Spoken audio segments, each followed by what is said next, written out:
प्लाझ्मच्या भोवती जे मेम्ब्रेन असतं त्याला म्हणतात vitelline membrane. Welcome friend once again. तर आज आपण डिस्कस करणार आहोत ओह्यूमबद्दल म्हणजेच एगबद्दल. एगचं स्ट्रक्चर कसं आहे डिटेलमध्ये स्टडी करू आजच्या या व्हिडिओमध्ये. जर तुम्हाला व्हिडिओ आवडला तर व्हिडिओ शेअर करा आणि व्हिडिओच्या नंतर जर डाऊट आणि डिफिकल्टी असतील तर मला कमेंट सेक्शनमध्ये तुम्ही विचारू शकता. ओके, तर चला सुरू करूया आजचा व्हिडिओ. तर टॉपिकचं नाव आहे ओह्यूम.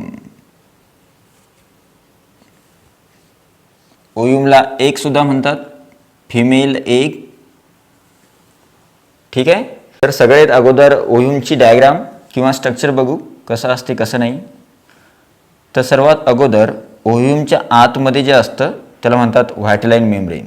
तर सपोज हे व्हायटेलाइन मेम्ब्रेन आहे, त्याच्या आतमध्ये असतो सिंगल लार्ज न्यूक्लियस आणि त्याच्यासोबतच असतं खूप सारं सायटोप्लाझम ज्याला आपण ओप्लाझम म्हणतो. ठीक आहे.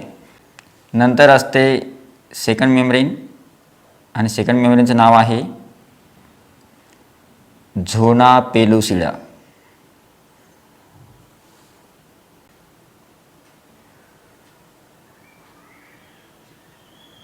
करेक्ट. आणि जी थर्ड असते तिचं नाव आहे कोरोना रेडिएटा. ती थोडी अशी दिसते आपल्याला. ॲक्च्युली टोटल तुम्ही असं म्हणू शकता ओह्यूमच्या अराउंड 3 लेयर्स प्रेझेंट असतात किंवा 2 लेयर्स म्हणलं तरी चालते. ठीक आहे. तर अगोदर आपण डायग्राम बघूया एकदा ओह्यूमची कशी आहे कशी नाही. ठीक आहे. समजा हे ओह्यूम आहे. करेक्ट. ही आहे ओह्यूमची डायग्राम. जर तुम्हाला ओह्यूम ड्रॉ करायचं असेल तर अशा प्रकारचं ओह्यूम ड्रॉ करू शकतो आपण. ठीक आहे. आता बघा ही जी बाहेरची लेयर असते हिचं नाव असतं कोरोना रेडिएटा. तिला एकदा फिलअप करून घेऊ इथे.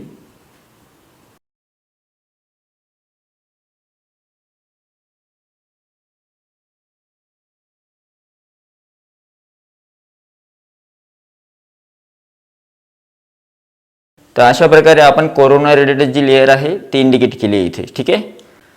तर आता बघूया ओह्यूमचं जे स्ट्रक्चर आहे तिच्यामध्ये किती लेयर्स इन्क्लूड आहे. ठीक आहे.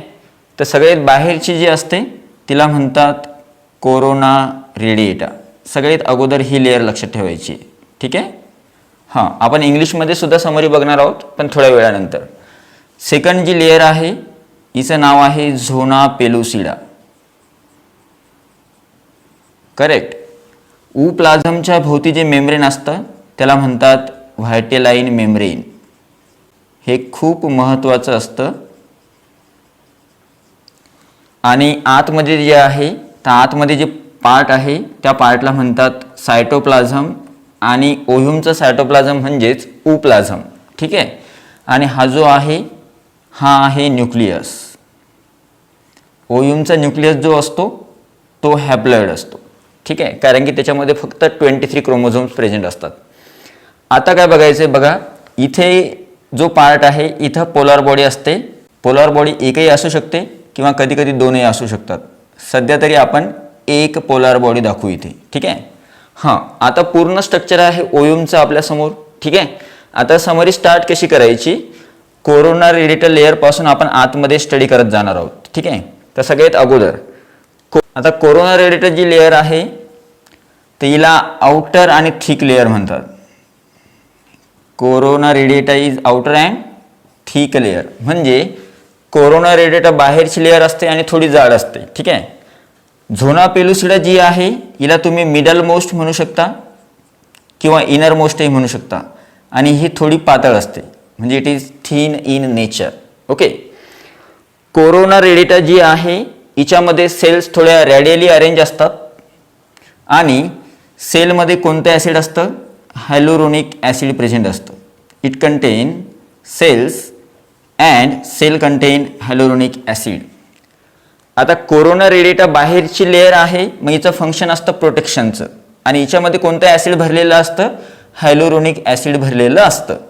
झोना पेलुसिडा जी आहे हिच्यामध्ये सेल्स अजिबात नसतात. मग झोना पेलुसिडा लेअरला म्हणायचं नॉन सेल्युलर लेअर. कशी लेअर आहे ही, नॉन सेल्युलर लेयर आहे. आता झोना पेलुसिडा जी लेयर आहे ही नॉन सेल्युलर लेयर आहे, पण जर हिचं आपण कंपॅरिझन कोरोना रेडिटा सोबत केलं तर ही सेल्युलर लेयर आहे. कोरोना रेडिएटा लेयर कशी आहे? सेल्युलर लेयर आहे, हे लक्षात ठेवायचे. ठीक आहे. आता झोना पेलुसिडाच्या आतमध्ये कोण असतं? White line membrane. White line membrane हा फर्टिलायझेशन झाल्यानंतर फर्टिलायझेशन मेम्ब्रेनमध्ये कन्वर्ट होतो. व्हाईट लाईन मेम्ब्रेन आतमध्ये असतो आणि हा फर्टिलायझेशन झाल्यानंतर इमिजिएटली फर्टिलायझेशन मेम्ब्रेनमध्ये कन्वर्ट होतो. याला तुम्ही इनरमोस्ट मेम्ब्रेन म्हणू शकता. It is called as innermost membrane of egg. एगचं काय असतं? हे इनरमोस्ट मेम्ब्रेन असतं. जर तुम्हाला विचारलं ओयुमचं प्लाझ्मा मेम्ब्रेन कोणतं आहे, तर तुम्ही लगेच ॲन्सर सांगू शकता व्हाईट लाईन मेम्ब्रेन. मग आपण याला असं म्हणू शकतो, it is also known as plasma membrane of ओह्यूम.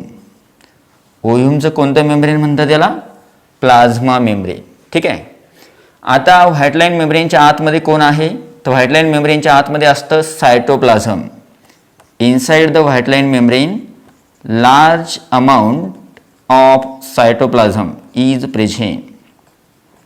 White line मेम्ब्रेनच्या आतमध्ये खूप साऱ्या प्रमाणामध्ये सायटोप्लाझम असतं आणि त्याच सायटोप्लाझमला उप्लाझम असं म्हणलं जातं. ठीक आहे. आता उप्लाझममध्ये कोण आहे? तर उप्लाझममध्ये एक न्यूक्लियस आहे आणि तो सुद्धा हॅप्लॉइड आहे. आता न्यूक्लियसबद्दल काय सांगू शकतो आपण? न्यूक्लियस हा एकच आहे म्हणजे सिंगल आहे, थोडा मोठा आहे म्हणजे लार्ज आहे आणि n नंबर ऑफ क्रोमोझोम असतात म्हणजे हा हॅप्लॉइड आहे. न्यूक्लियस कसा आहे? हॅप्लॉइड. म्हणजे ओह्यूमच्या आत असणारा न्यूक्लियस हा सिंगल असतो, लार्ज असतो आणि हॅप्लॉइड आहे. ठीक आहे. आता काय होते? असं म्हणतात ज्या साईडला न्यूक्लियस आणि पोलार बॉडी असते, हा पार्ट समजा, तर त्या पार्टला काय म्हणतात? त्या पार्टला म्हणतात ॲनिमल पोल. उप्लाझमचा असा भाग ज्या साईडला न्यूक्लियस आणि पोलार बॉडी तुम्हाला दिसते, एवढा पार्ट, तर त्या पार्टला काय म्हणसाल? Animal pole.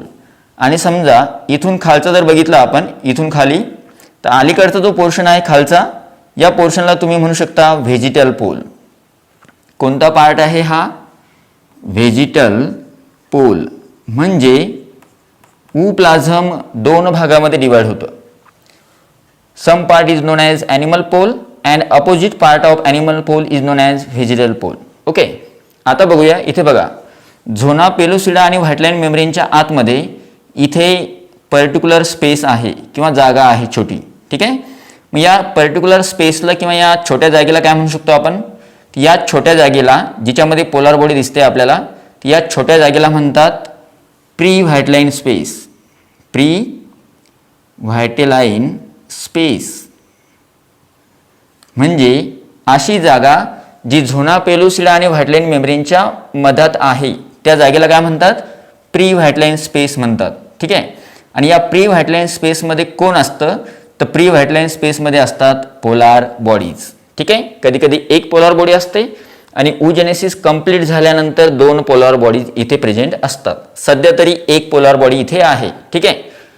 आता हे झालं ओह्यूमबद्दल. ठीक आहे. आता ओह्यूमचे कॉमन पॉईंट्स कोणते आहे ते बघू आणि नंतर आपण पूर्ण स्ट्रक्चर इंग्लिशमध्ये घेऊ. ठीक आहे. आता बघा, ओह्यूम जे असतं, ओह्यूम कोणत्या प्रोसेसमध्ये तयार होतं? तर सगळ्यात अगोदर ओह्यूम हा जो पार्ट आहे किंवा ओह्यूम जे असतं ते oogenesis नावाच्या प्रोसेसमध्ये तयार होतं. oogenesis प्रोसेस फक्त कोणामध्ये होते? फिमेलमध्ये. करेक्ट. हां.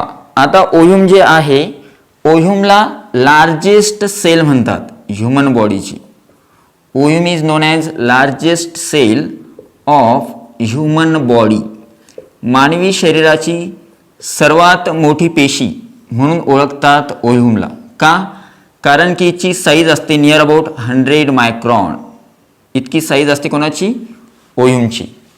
आता ओह्यूम जे आहे तर त्याच्यामध्ये 23च क्रोमोझोम असतात आपल्या ह्युमन ओह्यूममध्ये. मग त्याला हॅप्लॉइड म्हणायचं. कसं गमिट आहे? हॅप्लॉइड आहे.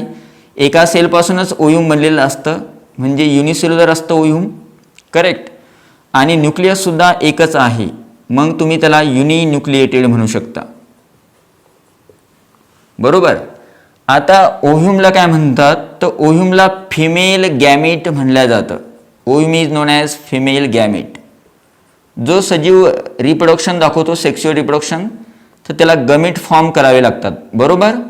तर मग मेलमध्ये मेल गॅमेट फॉर्म होतं, उदाहरणार्थ स्पर्म आहे, आणि फिमेलमध्ये फिमेल गॅमेट फॉर्म होतं. तर मग फिमेल गॅमेट म्हणजेच कोण, ओव्ह्यूम. ओव्ह्यूमला काय म्हणतात, फिमेल गॅमेट असं म्हणतात. ठीक आहे. ओव्ह्यूम जे असतं ते नॉन मोटाईल असतं, म्हणजे ओव्ह्यूम एका ठिकाणाहून दुसऱ्या ठिकाणी जाऊ शकत नाही. ओव्ह्यूम कसं असतं, नॉन मोटाईल. पण जर आपण याला स्पर्म सोबत कंपॅरिझन केलं याचं, तर स्पर्म हा एका ठिकाणाहून दुसऱ्या ठिकाणी जाऊ शकतो. मग स्पर्म कसा असतो, मोटाईल, आणि ओव्ह्यूम असते नॉन मोटाईल. ठीक आहे. आणि आता शेवटचा पॉईंट, ओव्ह्यूम जे असतं याच्यामध्ये यॉक बिलकुल नसते. ओव्ह्यूममध्ये यॉक असते का, नाही. मग त्याला तुम्ही म्हणू शकता ह्युमन ओव्ह्यूम इज मायक्रोलेसिथल. मायक्रो म्हणजे खूपच कमी किंवा अजिबातच नाही आहे, किंवा दुसऱ्या लँग्वेजमध्ये तुम्ही किंवा दुसऱ्या वर्डमध्ये याला अलेसिथल असं म्हणू शकता. ए लेसिथल मीन्स विदाऊट यॉक और यॉक फ्री. कसं असतं ह्युमन ओव्ह्यूम, यॉक फ्री असतं, ज्याच्यामध्ये यॉक अजिबात नसतं. ठीक आहे. तर हे कॉमन पॉईंट होते ओव्ह्यूमचे. आणि ओव्ह्यूम कोणत्या पार्टमध्ये फॉर्म होतं, inside the ovary of female. फिमेलची जी ओव्हरी असते, ओव्हरीमध्ये ओव्ह्यूम तयार होतं oogenesis प्रोसेसद्वारे, जे आपण अगोदर बोललो. ठीक आहे. तर हे कॉमन पॉईंट्स आपण घेतले ओव्हरीचे. आता कॉमन पॉईंट्स आणि डायग्राम दोन्ही बघू आपण पूर्ण स्ट्रक्चरमध्ये. ठीक आहे. So the name of topic is ovum, also known as egg, female egg. Okay. This is the diagram of human ovum, also called as egg, also called as unfertilized ovum. Okay. Now the common points of ovums are: ovum is produced during the process of oogenesis in female. Number 2, ovum is known as largest cell of human body because it is near about 100 micron in size. Then it is haploid, then unicellular, and it is uninucleated. Ovum is known as female gamete. Then ovum is non-motile. Ovum do not contain yolk, that means it is yolk free, hence it is called as microlecithal, also called as alecithal. Human ovum is produced inside the ovary of female. Okay. Now structure. This is the diagram of ovum. Generally ovum contain two layers, major two layers. First layer is known as corona radiata and second layer is known as zona pellucida. Okay. Corona radiata, it is outer and thick layer. Corona radiata, it is cellular layer because it contains cells, but cells are radially arranged. Okay. Corona radiata contain particular acid that is called as hyaluronic acid. Okay.